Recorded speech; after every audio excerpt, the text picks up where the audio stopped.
Welcome to Covered in Pet Hair, a boozy web show for pet lovers on Pet Life Radio. I'm your host, Isabel Alvarez-Urata, and today I have the pleasure of having a drink and a Halloween-themed chat with a funeral director and embalmer. I'll tell you all about her and introduce you as soon as we come back from these messages from our sponsors.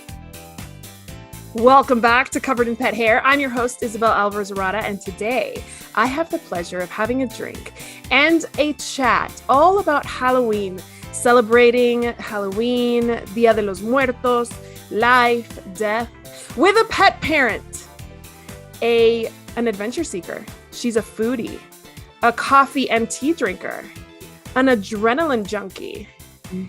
She's an outdoorsy lady that was born and raised in New Hampshire. She's partnered to Tyrus, Dogma to Bone, Moose, and Lockjaw, which I'm told is a comic book name. She's caregiver to two birds who are currently sleeping, Luther and Willow. She's a crazy plant lady who she shares and also shares her home with multiple guitars, which I've just been introduced to.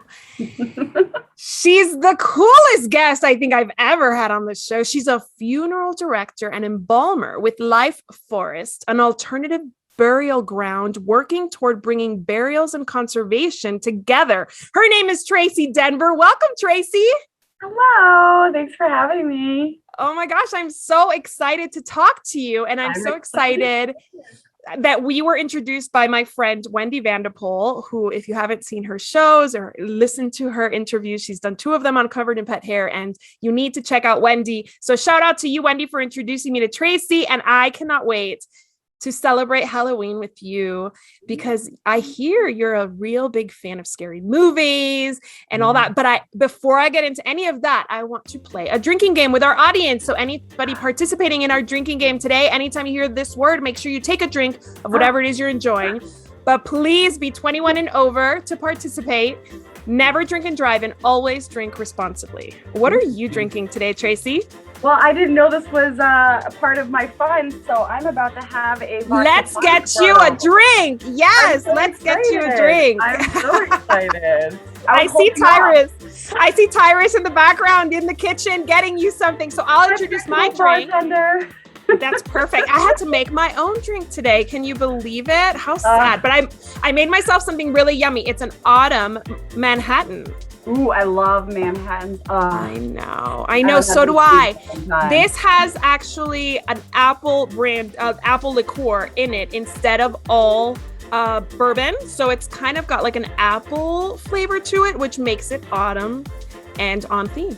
I'll have to get that recipe from you when we're done. Yes, absolutely. It's super easy to make. I love a stiff drink because it's really mostly just a couple of alcohols, maybe a tiny dash of bitters, which is what's in here, and you're done. And I garnished it with a candied apple slice. Oh, okay. There you go. I wasn't sure if you were going to say candy corn. No, actually, I was not going to say candy corn because guess what? I am actually not a huge fan of candy corn, but I don't want. Oh no! Don't tell me that. It was one of the questions in the game, but it's okay. It's okay. I'm gonna change the question. It's fine. So the question was candy corn, yay or nay, and now I'm gonna replace it. But you're not gonna know with what. All right. Well, so what did he bring you? What did Tyrus bring you? I've got my vodka tonic right here. My happy little vodka tonic. Cheers. Enjoy. Thank you for being a guest on Covered in Pet Hair. Cheers. Thank you for having me. Cheers. It's my absolute pleasure. Seriously, any opportunity to have a themed show is like right up my alley. I'm good for a theme. Oh no, you have so much to share. I hope I don't keep you all night. But I actually always start this show with a game. Okay. And so the first game is actually called Helloween because I want to know just how much of a fan of Halloween you are. And I'm going to ask you questions that my audience has said is what they ask new friends to gauge just how obsessed they are with Halloween. Are you ready to play? I am. Let's play. Let's do this. Let's do it. Okay, so what is your favorite costume you've ever worn for Halloween? I was a plague doctor in 2019, and I feel a little guilty about that. Oh my gosh, it's all your fault! I know. I don't take responsibility. I didn't know. If you send me a picture of you in that costume, I will overlay it so all of our YouTube audience can see it. Oh my gosh, that's amazing. I'll have to find it. I don't know if there's any yeah, she destroyed the evidence, people. She destroyed the evidence. Of course she did. All right. Next question. When do you start decorating for Halloween? So our home is pretty much a Halloween type thing year round. That being said, it's not a lot of Halloween decorations, just a lot of naturally found animal skulls while hiking and camping and things like that we then frame on the wall. And then we do tend to lean towards more, like bats. And we've got jack-o'-lanterns on our stairs that we just got. And so, we like to find the fun stuff and decorate with it. So year round, I guess. Year round. I love that. Okay. This is the one that I was going to ask you, candy corn, yay or nay, but you already told me that it's a big old nay. So do you believe in ghosts? I sure do. She does. Oh my gosh. Oh, I wish I could ask you more questions about that, but I need to stay on topic. Okay. To come back. Yes, you do. We have to do a ghost story special. I'm down. I'll do it. I love it. What is your favorite scary movie? Ooh. Oh gosh, we were just having a debate last night. So I am a big fan of Hellraiser. I also am a big fan of, Nightmare on Elm Street. I love Freddy. I just think that he is super funny. So I'm gonna go with Freddy Krueger. Oh my gosh. See, I'm not a big scary movie person. Are you like a cute Halloween theme or scary Halloween theme person? Usually towards the scary side. I mean, we were just watching Pet Cemetery 2, and we're picking it apart for the bad costumes. So, we like things to be pretty real. See, I'm more so like cutesy Halloween. That's why I'm like drawn to the bright colors of Dia de los Muertos, because it's just so pretty. But I do have a skull or two, and I actually thought, because I have really young children, I was like, maybe I should get rid of these like really, really like real life looking skulls that I put in the front yard in like a cemetery like area. Mm-hmm. And I was like, no, I mean, this is Halloween. So I'm getting there. I'm getting more into the scary. Yeah, you got to keep up some of the realness. The realness, right? So what is your favorite Halloween tradition? So I don't really have a Halloween tradition because I don't normally go out for Halloween. Do you give candy? So we don't get a lot of trick-or-treaters. We live in kind of like a weird downtown area, so families tend to take their kids to like the more traditional neighborhoods. We're definitely like downtown. So I would say, mainly just doing what we normally do and staying in and watching horror movies. That's it. That's perfect. That's a tradition. If you ask me, one that I probably won't be adopting anytime soon. But I don't even know. You know what? I was just thinking, does my husband like scary movies? I don't think I've ever asked him. Oh, well, you don't want to watch them. Exactly. I never gave him the option to watch. Okay, last one. What is your favorite Halloween song? Oh gosh. I guess the only things I can think of are song-wise from Nightmare Before Christmas. So This Is Halloween. Okay, that's good. I'm a big fan of the Monster Mash. So yours is way more interesting. Yeah, because you know what? My brain didn't even go there. The Monster Mash. Because there's also Thriller. Thriller's a good one. Thriller we actually listen to pretty regularly around here. So I think I'm a little thrillered out. But I love the choreography for sure. Yeah. There's a animated short that I used to see a lot when I was little, and I don't know what the music is behind it. It's got like the dancing skeletons in the graveyard and nominees. I like that a lot, but I don't know the name of it. So okay, so is that what inspired you? Your love of that short, is that what inspired you to become get into the, I guess, funeral services industry or whatever it is that your industry is called? So funeral service industry. I couldn't say. That might have been an inspiration when I was younger, but I've always kind of been drawn to things that are a little bit different, and I really wanted to be able to help people. And I started with, trying to get I got my degree in psychology, and then of course, the economy crashed, so I had to find an alternative thing, and I found another degree that was bereavement studies with a minor in funeral service. And the reason for the psychology degree is I wanted to be a grief counselor. I've had a lot of personal losses, and I felt like I could be really helpful to people who were going through something that I've already experienced. And I just fell in love with the funeral side of it, and I'm actually pretty good at embalming. So I just kind of went from there, and here I am before you. Oh my goodness. What did your family say when you were like, I'm gonna be an embalmer? They weren't surprised. No? No. They were like, yeah, sounds about right for Traci. That is such an important job. And like, that's one of the things that I'm drawn to, like Dia de los Muertos and Halloween for, is that, yes, like celebrating death, it's part of life, like acknowledging it, you know, and like, it's so important for bodies to be treated with respect and dignity, even though their spirit may not be there anymore. So like, I like find it so wonderful that you chose that, especially with the passion that you have for it. So you mentioned in our guest prep form that Life Forest encourages people to be buried with their pets. So can you tell me a little bit about that? Yeah. So I fell in love with Life Forest the minute I met Mel at one of the funeral director conferences that I'm required to go to. And I just loved her. First of all, she had honey on the table. So I was like drawn to it. And then she had little bee keychains, and I love bees. So I was drawn to it. And we started talking. And when she was telling me that it's on property where you can visit regularly with your dogs, or you can even be buried with your cremated pets, I was like, this is what we need. There's not many cemeteries really like it when you bury with your pets, but a lot of them are kind of like, whatever, we put them in the casket, we won't ask questions, but you can't bring your pets to the service. And I think that that's kind of doing an injustice to people who love their pets. Because like, I know that, when I pass, whatever animal I have, hopefully these guys, because they're going to live forever, right? So I want them to be there because they're my family. I don't have kids. I don't plan on having children. I have my dogs. And when Mel was like, oh no, we allow, you can be buried with your pets, cats, dogs, birds, reptiles, doesn't matter, whatever's important to you. I was like, this is exactly what we need. So that is so cool. I've never thought about that. Like, I'm not a big funeral person. I personally don't know that I want like a traditional funeral and burial.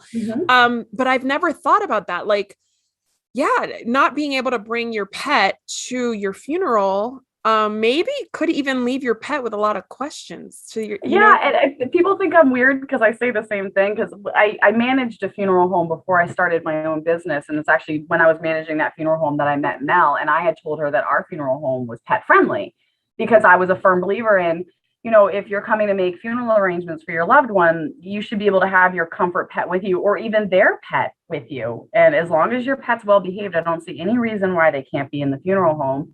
And I think cemeteries need to kind of lighten up about it, but they're always very, particular about their grounds, and not everyone's into animals. So I get it. But Life Forest it's a forest where we can celebrate nature, we can celebrate life, we can celebrate death, and we can celebrate our pets. And I think that it's a beautiful thing.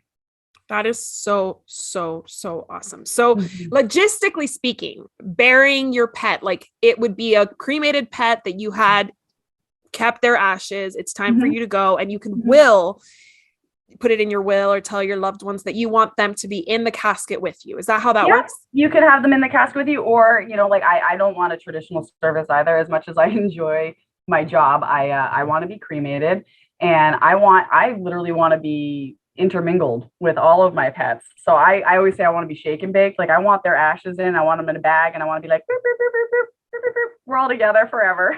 Oh, I love that. Oh my gosh. Okay. Well, I'm weird.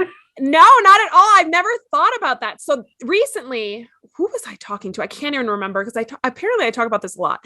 But I was talking to somebody, and I said that because I have 2 children, when I die, I want to be separated in 2 separate urns and given one to each child, and I stay on their mantle so I can, watch them, like the creepy mom that I am, watch over them, like, helicopter parent from the other side.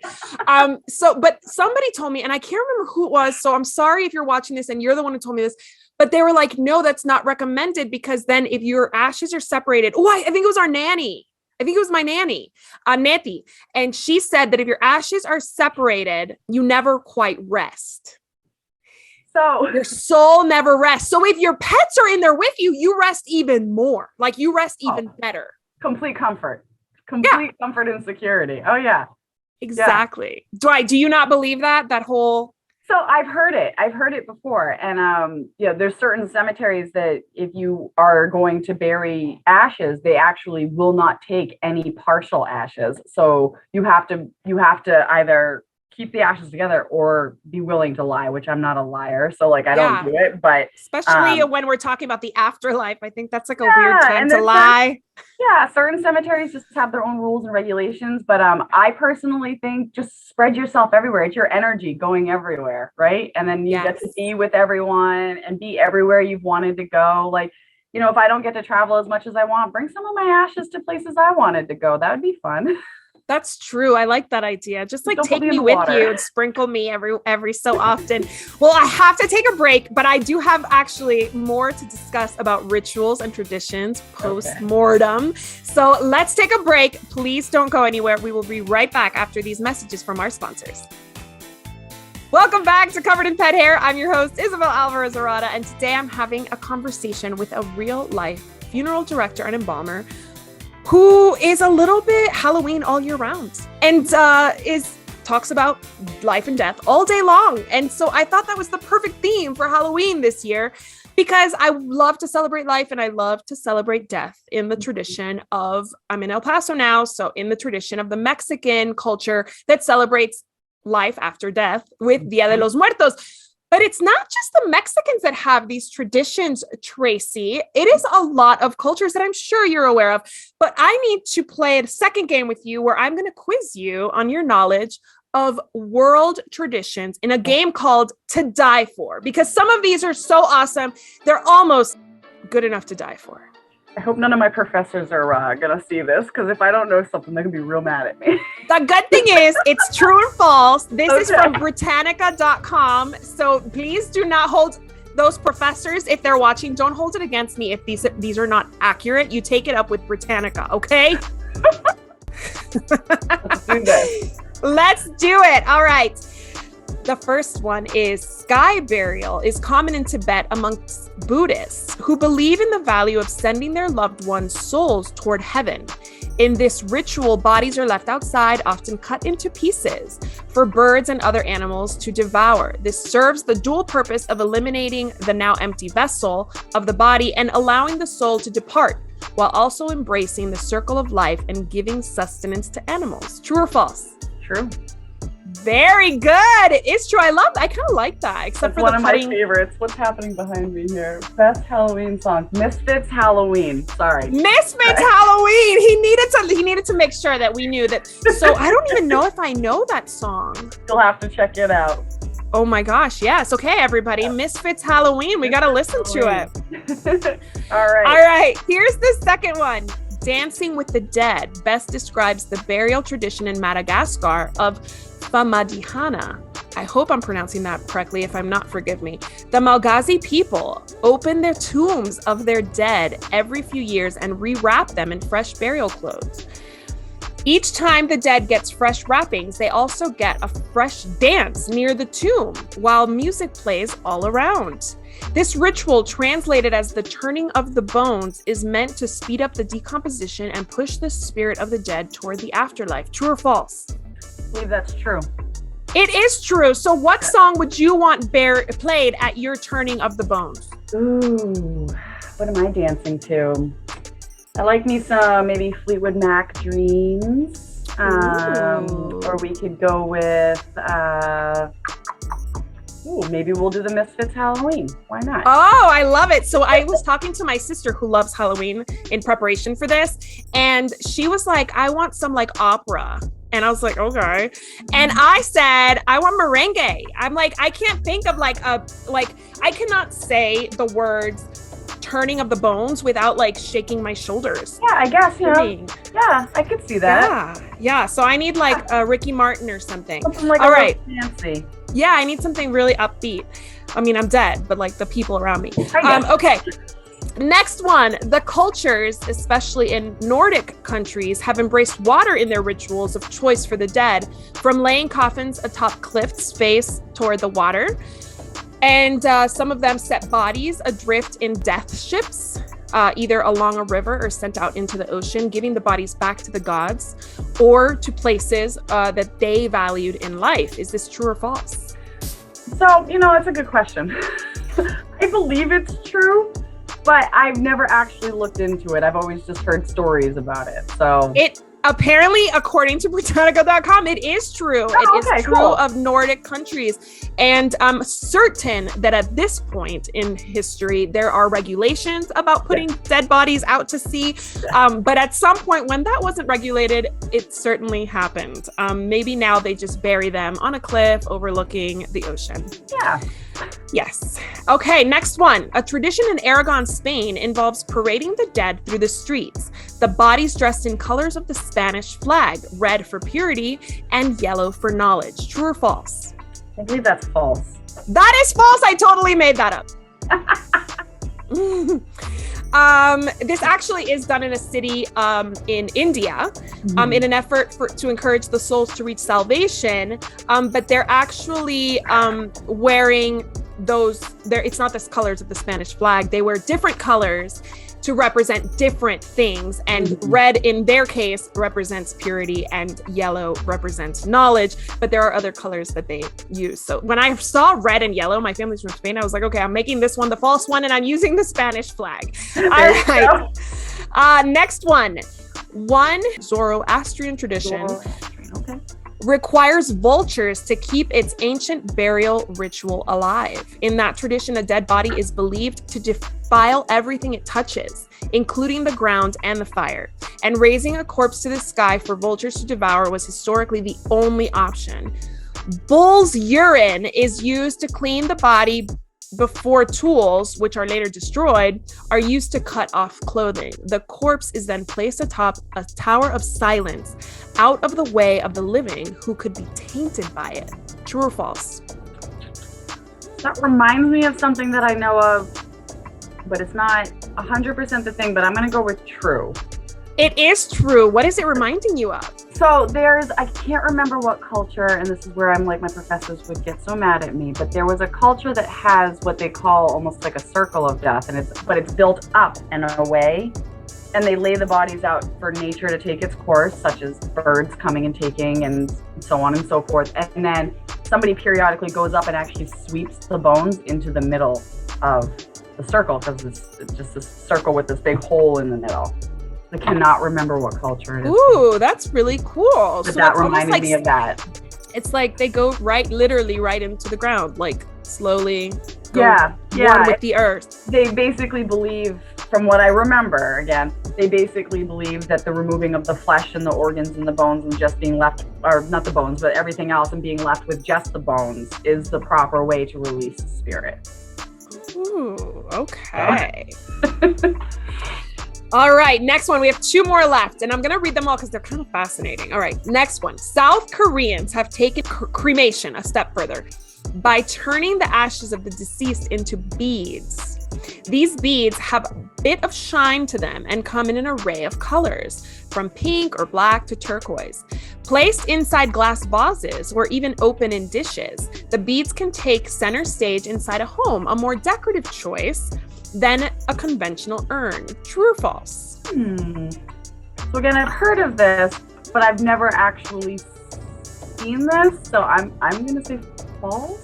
It's actually true. This is the first time I've heard of this, and I'm like, I don't know. I'm not sure about it. I'm not sure how I feel about like being used as like decorative beads. So there's like and I should have known this was true, actually, because now that I think about it, you can actually have ashes pressed into precious stone. Yes, I have seen that. And set into jewelry. So I guess that would kind of be the same thing as being made into a bead. Yes. When I was reading this, I was reminded of breast milk jewelry, because I am a breastfeeding mom. I have been for a very long time. And I've thought about, getting breast milk jewelry done. And when I looked at all of those websites and all those people who make that, they do allow you to put ashes in gemstones. You can put like your baby's hair in the jewelry that has breast milk in it. All sorts of stuff is being done now. So that also reminded me of it. I just don't know, like I'm picturing like a bowl of like those balls that people like have as decorative like balls. Yeah. And I just don't feel like I want to come back, like my ashes to remain forever on like somebody's, like to look like something you could get at IKEA is not like my goal for the afterlife. Getting periodically dusted. Exactly. I feel like I'd be happier in a very nice urn, which yes, you still have to dust, but like I am in it. Like you're not dusting me. I don't know. I'm not 100% on board with the beads. I'm with you. All right, last one.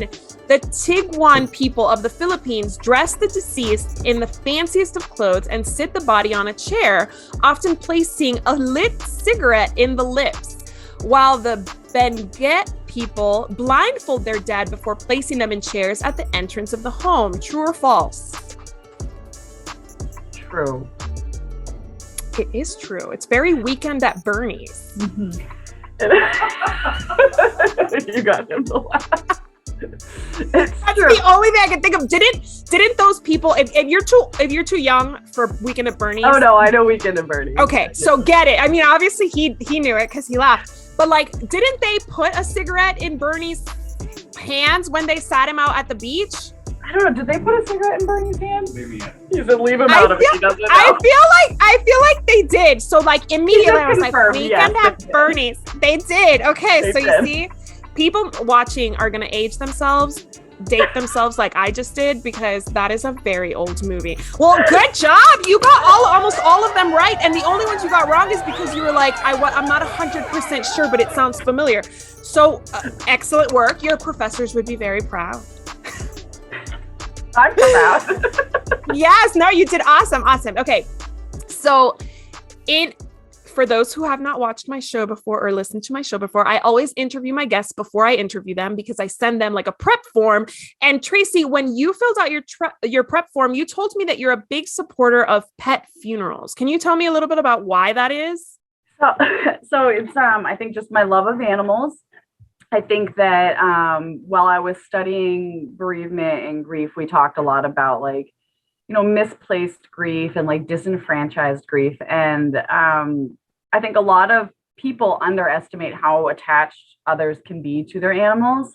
And for some people, I think that the bond between them and their pet is actually stronger than a lot of like family members. And I say that, a lot of people are very close to their family, but other people aren't. And right. Pets fill this very big void in your life. And I think not honoring them after they've died sometimes leaves us with, misplaced or disenfranchised grief, because it's just a dog, but it's like, no, not really. That was like my baby, or that was like my best friend. And I think that being able to have a service for your pet, whether it's in combination with a living family member or just the pet itself, I think that that's a beautiful thing. And I think that it's a really useful and helpful thing.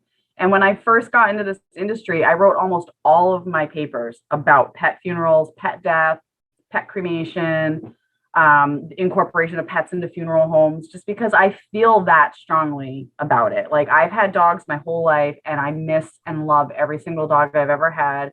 And I love these three dummies so much. It's ridiculous. Like, one of them just broke my toe the other day. Totally not her fault. She just jumped up. I tripped. The other one tore some ligaments in my ankle when he tripped me down the stairs. And I love these. I love them. I love them so much. I'll take all the injuries in the world for them. Oh, so you better believe me, when they pass, I'm having funerals for them. So. And what do you imagine for a pet funeral? Like what would it look like?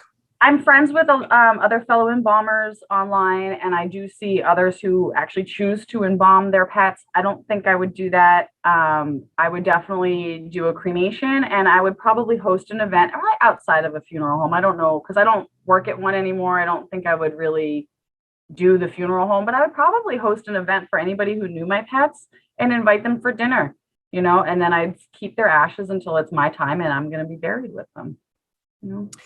Is the embalming process very similar to that of humans? So I've never embalmed an animal before, but I can only imagine, based on just basic anatomy, that it would be pretty much the same.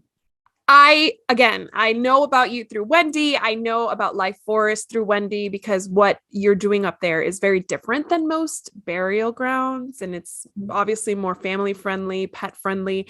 But you also talk about it being about conservation. Can you talk a little bit about what that means for those of us who don't understand or know? Yeah, absolutely. So where Life Forest is located in Hillsborough is actually surrounded by conservation land. So the planting of trees while burying loved ones it's increasing that, it's increasing the forestry. It's giving back to nature instead of just taking away. We're like traditional cemeteries, we're putting things into the ground, we're putting concrete into the ground, we're leveling trees.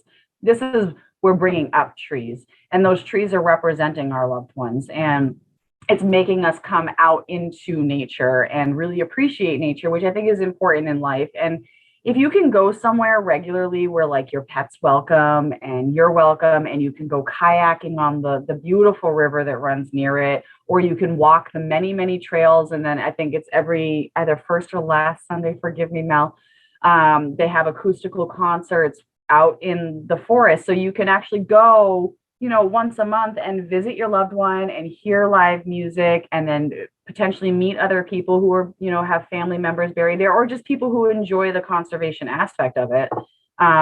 Just getting out in nature and planting trees instead of bodies, if that makes That's sense. amazing. Yeah. So wait, so instead of bodies, so you bury, how does that work?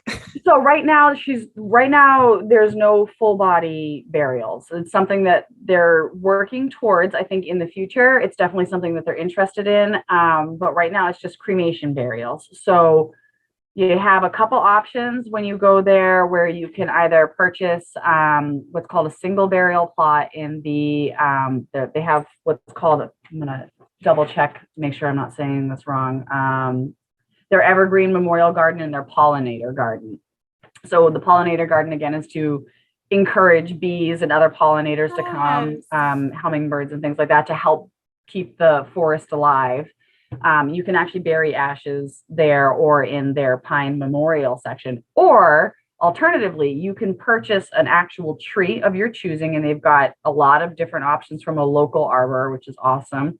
And you pick your tree, and based on the tree you purchase, gives you however many. They're called openings. So instead of burial rites, it's openings. So when they first open the ground to place the tree, that's your first opening, and then you get one more time. But you can bury as many cremated remains there, human or pet, at each opening. So where instead of when you go to a cemetery, normally it's one opening, done, no more. Yes, you get options, and you can also include, our feathered and four-legged friends, at a different time. So it's like I said, when I pass, I want to hold on to all of my pet's ashes, and then when it's my turn to go in, they're all coming with me. Oh my gosh, I love that idea. And so that's actually because I'm really into logistics. I'm like the kind of person who's like, so how does that work?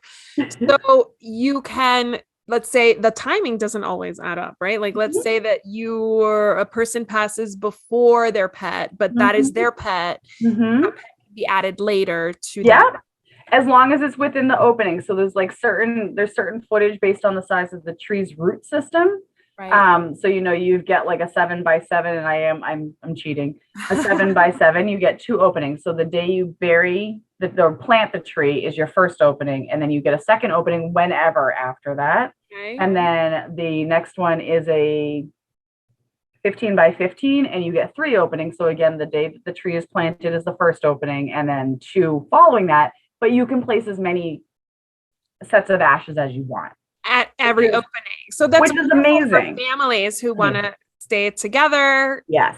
And I mean, there's so much to this, I'm sure. I think that what you're describing is so beautiful. I joke that I'm going to be on my kids' mantles, but like knowing that there's a place where like I can go and my children can eventually go, and it's like a beautiful place where pets are welcome. Like that sounds so nice. And I guess because it's ashes, they're also like easier to transport. Well, right? Yeah, that, and this is one of my favorite things about Life Forest. So like I encounter families often who are like, well, I'm just going to get scattered in the White Mountains. I'm in New Hampshire. The White Mountains are gorgeous. One of my favorite places to visit.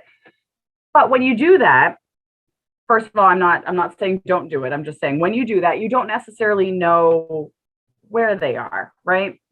Over time, the environment, rain, wind, snow. When you do this at Life Forest, there's actually longitude and latitude to the exact pinpoint position in the forest. And I don't know how else to say it. This is not like a cemetery where you walk in and it's neat and trim and there's just trees, right? This is a forest. Like the ground's uneven. You've got plant life growing in between the trees. It's an actual forest.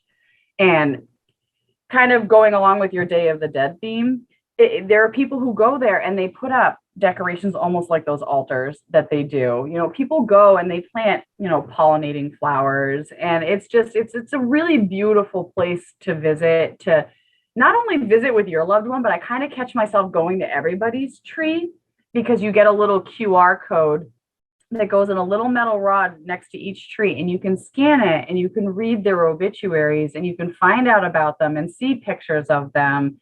And it's just they've really put together this very beautiful place where you can just, you can envelop yourself in nature, but then you can also really celebrate the lives of people that you may not even know. Yeah, that's amazing. It's they have gorgeous. like, not tombstones, obviously, but are there like plaques and things? No, not really. No. So they offered some different types of markers. This is all very new, and they've come up with the QR code being kind of the best way to go.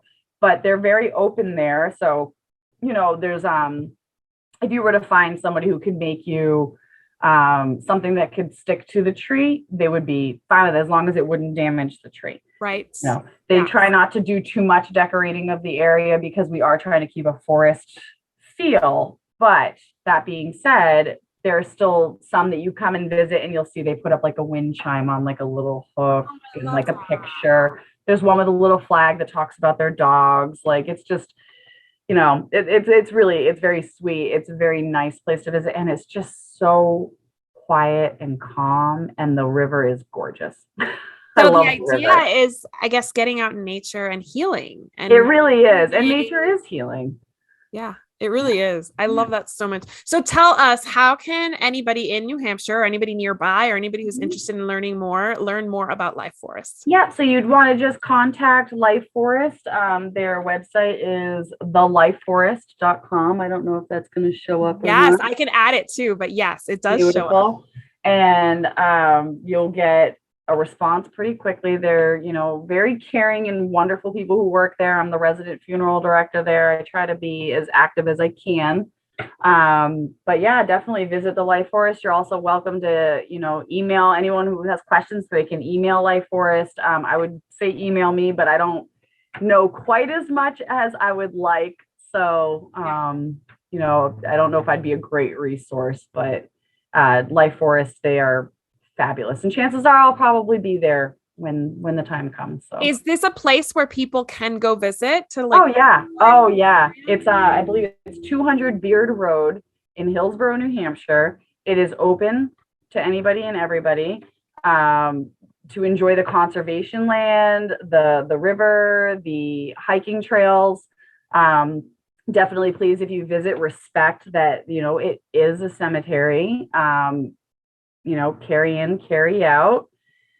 And, the families who bury there, I think there's some big things in the future where they're going to have more to offer to people who are a part of the Life Forest family. But I can't speak to that entirely, as I am just kind of the person who hears things as we go on. But Life Forest is going to expand. It's going to get bigger. And I think it's going to end up in other states too. So that would be amazing. It really does sound like something really special. Oh, it's so amazing. I love being a part of it. It really is. It's so important to celebrate life and death and the afterlife and all that. And I just want to thank you for taking the time to chat with me today. Thank you so much. Here's to you. Here's a toast to you.